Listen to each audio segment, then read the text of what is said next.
तो गाइस सबसे पहले इस हफ्ते के रॉ की शुरुआत में हमें ब्लड लाइन की एक शानदार एंट्रेंस देखने को मिलते हैं। सो ब्लड लाइन के कुछ members like Solo Sikoa, the Usos ring के अंदर चल के आते हैं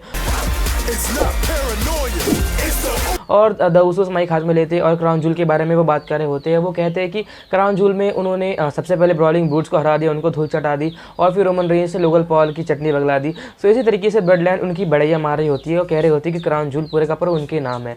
और इसी के साथ साथ उन्होंने ये भी कहा है कि द ब्रॉलिंग ब्रूट्स हमारे रास्ते में बाधा थी, वो हमने हटा दिया है। अब हमें हमारे आगे के बारे में सोचना है, जो न्यू चैलेंजेस आने वाले।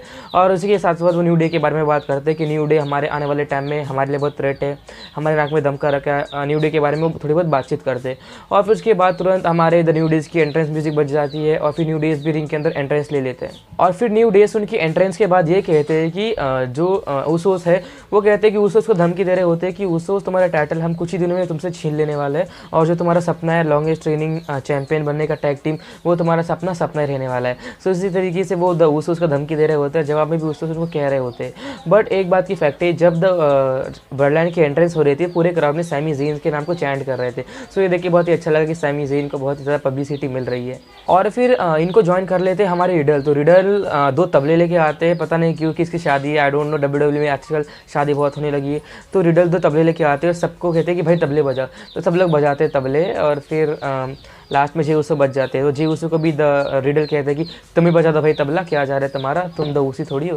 तो ज़ोर से तबला बजा देते हैं और फिर रिडल कहते हैं कि अब बारी आ चुके हैं एक 6 मैन टैग टीम मैच की। तो 6 man tag team match officially हो जाता है बिटवीन द ब्लड लाइन के कुछ members versus the Matt Riddle and the New Day. So ये 3-on-3 टैग टीम मैच था। सो मैच में डिस्ट्रैक्शन और चीटिंग का कुछ सवाल था ही नहीं।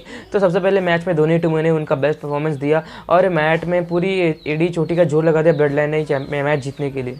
And at last Solo Sikoa उनका फिनिशर मूव यूनारेज लगा देते and by pinfall bloodline ये मैच जीत जाती है। और फिर ये मैच के तुरंत बाद हमें रिंग के अंदर JBL देखने को मिलते हैं। तो JBL एक प्रोमो कर रहे होते हैं हमारे बैरन कॉर्बिन का। एज वी नो कि पिछले कुछ हफ्तों से बैरन कॉर्बिन का बहुत ही ज़्यादा प्रोमो कर रहे हैं। और फिर प्रोमो खत्म होने के बाद बैरन कॉर्बिन का एक मैच हो रहा होता है अलेक्जेंडर से। तो अलेक्जेंडर भी एंट्रेंस ले लेते हैं और फिर ये मैच स्टार्ट होते खत्म हो गया। मिस बैरन कॉर्बिन की जो ताकत थी वो अलेक्जेंडर झेल नहीं पाए और बैरन कॉर्बिन में कुछ ही मिनटों में अलेक्जेंडर को चित्त कर दिया and by pinfall Baron Corbin match जीत जाता है। ये मैच के तुरंत बाद हमें एक एंट्रेंस देखने को मिलते हैं हमारे new United states champion Seth Rollins की। तो सबसे पहले सेथ रॉलिंस आते हैं ओपन चैलेंज करने के लिए फॉर द US टाइटल। तो सेथ रॉलिंस माइक हाथ में लेकर कहते हैं कि आज वो किसी भी सुपरस्टार से भिड़ने के लिए तैयार है for the United states championship और वो एक ओपन चैलेंज की डिमांड रख देते।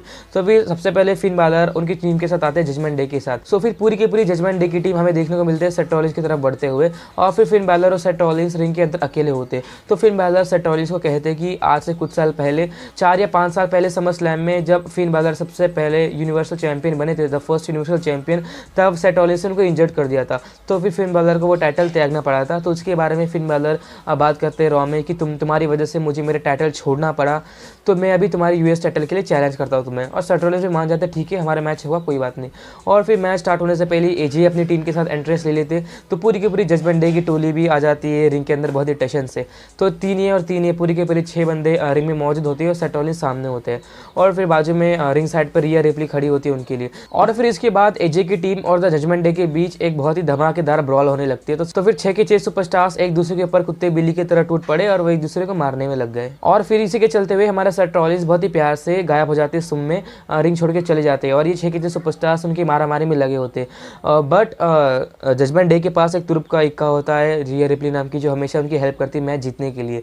बट AJ स्टाइल ने सेगमेंट की शुरुआत में कह दी थी कि जब एंट्रेंस ली थी कि उनके पास एक तुरुप का इक्का है और वो तुरुप का इक्का और कोई नहीं होता है WWE की जाने माने सुपरस्टार मिया इमनी नाम की सुपरस्टार कमबैक कर ली थी। और फिर इसके बाद मिया ने जो टेंडो स्टिक हाथ में पकड़ी थी और उसके बाद वो रिया रिप्ली के ऊपर इतनी बुरी तरीके से टूट पड़े कि वो टेंडो स्टिक से दे धड़ाधड़ रिया रिप्ली को इतनी बुरी तरीके से मार पड़ी है इस हफ्ते के रॉ में कि वो शायद से 2-3 हफ्ते के लिए WWE में दिखेंगी नहीं। और ये होना भी जायज़ था बिकॉज पिछले कुछ बहुत ज़्यादा महीनों से जजमेंट डे ने चीटिंग से बहुत ही ज़्यादा मैच जीत लिए रिया रिप्ली की मदद से। सो ये बहुत ही अच्छा लगा, नंबर्स गेम इक्वल हो चुके हैं, इनके पास भी एक लड़की है अब इनके पास भी एक लड़की, तो इंटरफेयर होने का कोई चांस नहीं होगा। और इस सेगमेंट में द जजमेंट डे के सारे सुपरस्टार की बहुत ही अच्छी तरीके से कुटाई हुई है। AJ स्टाइल्स ने डोमिनिक मिस्टीरियो की धमाकेदार स्टाइल क्लैश भी लगा दिया एंड एट लास्ट सारे के सारे जजमेंट सुपरस्टार्स को ये रिंग छोड़ के भागना ही पड़ता है। और फिर इसके बाद हमें एक और सिंगल्स मैच देखने को मिलता है between the OCs versus the Alliance. और चैट गेबल के डिस्ट्रैक्शन के चलते ही हमारे द ओटिस है वो ये मैच जीत जाता है और अलायंस हार जाता है। और फिर ये सेगमेंट के बाद हमें ब्लैंका ब्लेयर रिंग के अंदर देखने को मिलती है। सो बियांका ब्लेयर के साइड से आसुका और एलेक्सा ब्लिस पहले से मौजूद होती है। सो बियांका ब्लेयर माइक हाथ में लेके कहती है कि जो क्राउन जूल का इवेंट था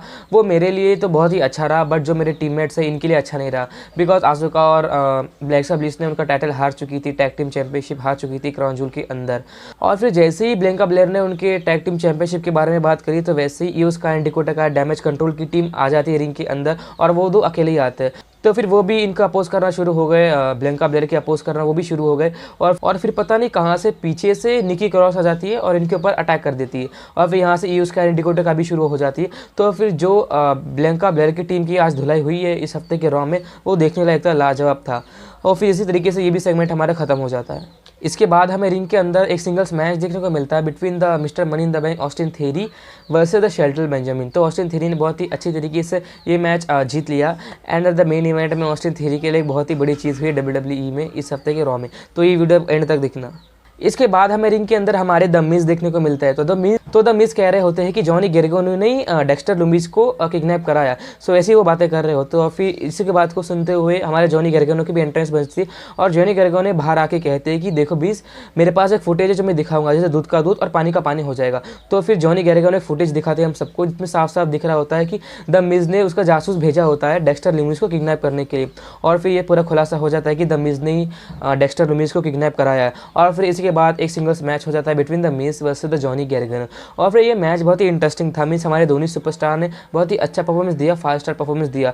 बट एनी हाउ जब मिज पिन करने जा रहे होते तो पता नहीं कौन मिज को नीचे से खींच लेता है रिंग के अंदर। और फिर द मिज जब बाहर आते तो द मिज के हाथ में लोखंड की एक चीज़ होती है जिससे अगर किसी को भी मारे तो सर फट सकता है।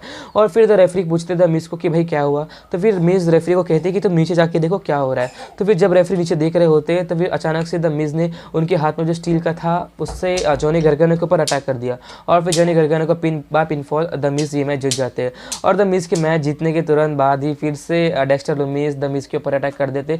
डेक्स्टर लुमिस ने धमाकेदार चेयर से मिज के ऊपर 4 या 5 बार अटैक किया और शान से एक राजा की तरह बैठ जाते हैं मिज के सामने। तो उसी तरीके से ही हमारा मिज का सेगमेंट भी खत्म हो चुका है।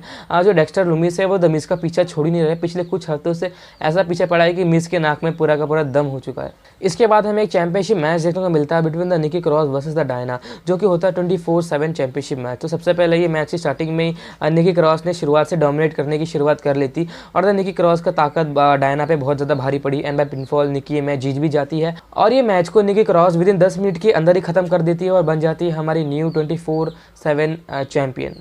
इसके बाद बारी आ जाती है हमारे इस हफ्ते के रॉ के मेन इवेंट की, जो कि होता है यूएस टाइटल का ओपन चैलेंज। तो सबसे पहले सेथ रॉलिंस फिर से रिंग के अंदर दिखती है और वो सुपरस्टार को बुलाते हैं कि कोई भी आके मुझे चैलेंज कर सकता है। और फिर मुस्तफ़ा अली ये चैलेंज को एक्सेप्ट करते हुए दिखाई देते। सो मुस्तफ़ा अली एक फुटेज में आते हैं और वो कहते हैं कि मैं तुम्हारे चैंपियनशिप के लिए तुमसे लड़ूंगा। बट अने हाँ बॉबी लैशली वहाँ पर पहुँच जाते हैं और बॉबी लैशली वहीं पर मुस्तफ़ा अली को तोड़ देते बहुत ही बुरी तरीके से। और फिर बॉबी लैशली कहते हैं कि मैं आ रहा हूँ तुझसे लड़ने के लिए। और फिर सेथ रॉलिंस और बॉबी लैशली का मैच ऑफिशियली हो जाता है। और फिर मैच चालू होने से पहले बॉबी लैशली सेथ रॉलिंस के ऊपर अटैक कर देते। मतलब सेथ रॉलिंस को इतनी बुरी तरीके से तोड़ा गया है इस हफ्ते के रॉ में कि भाई पूछो मत। सबसे पहले बॉबी लैशली ने तोड़ा और फिर ऑस्टिन थेरी ने तोड़ा। बॉबी लैशली सेथ रॉलिंस को उठा के बैरीगेट पे 2 या 3 बार अटैक करते हैं। उसके बाद उनको एक धमाकेदार पावर बॉम्ब मिलता है टेबल के ऊपर, जिससे सेथ रॉलिंस की हड्डियाँ और उनके इरादे सारे चकनाचूर हो गए। और फिर बॉबी लैशली रिंग छोड़ के जा रहे होते। और फिर जब बॉबी लैशली जा रहे होते तो फिर अचानक से हमारे ऑस्टिन थेरी आ जाते हैं उनका money in the bank contract लेके। तो फिर ऑस्टिन थेरी भागते हुए आते हैं हमारे रेफरी की तरफ और रेफरी को बोलते हैं I want to cash in money in the bank. और फिर ये अनाउंस हो जाता है कि Austin Theory is cashing in is money in the bank contract. तो फाइनली ऑस्टिन थेरी ने उनका money in the bank cash in कर लिया है सेथ रॉलिंस के against for the US title. अब मैच स्टार्ट हो जाता है between the Austin Theory versus the Seth Rollins. तो फिर इनके अंदर ऑस्टिन थेरी जाके उनके 1 या 2 फिनिशर मुंह लगा देते, बट फिर भी सेथ रॉलिंस किक आउट कर देते हैं। और फिर जब ऑस्टिन थेरी फिर से सेथ रॉलिंस के ऊपर अटैक कर रहे होते हैं तो बॉबी लैशली आ जाते हैं पता नहीं कहाँ से और बॉबी लैशली ऑस्टिन थेरी के ऊपर धमाकेदार अटैक करके उनको रिंग के अंदर भेज देते और फिर सेथ रॉलिंस स्टॉर्म लगा देते ऑस्टिन थेरी को and by pinfall Seth Rollins ये मैच जीत जाते और रिटेन कर लेते हैं उनका शानदार US title. So Austin Theory के हाथ में मनी इन द बैंक नहीं रहा, ये देख के हमको बहुत ही अफसोस हो रहा है। मीन्स हमें ऐसा लग रहा था कि ऑस्टिन थेरी या रोमन रेंस के अगेंस्ट कैश इन करेंगे या कहीं और कैश इन करेंगे, बट सेथ रॉलिंस के अगेंस्ट कैश इन किया, वो भी ये टाइम पे। सो आपको सही लगता है ऑस्टिन थेरी ने सही किया या गलत, मुझे कमेंट करके ज़रूर बताना। सो इस हफ्ते के रॉ में बस इतना ही था and thank you so much for watching this video till end and till the next video. Love you bye take care. यार एक छोटी सी रिक्वेस्ट है आप सभी से, जो लोग ये वीडियो को देख रहा है, so it's a humble request to you guys to please subscribe to my YouTube channel because I am working really hard on my YouTube channel, so I need your support and thank you so much for watching this video and love you bye take care.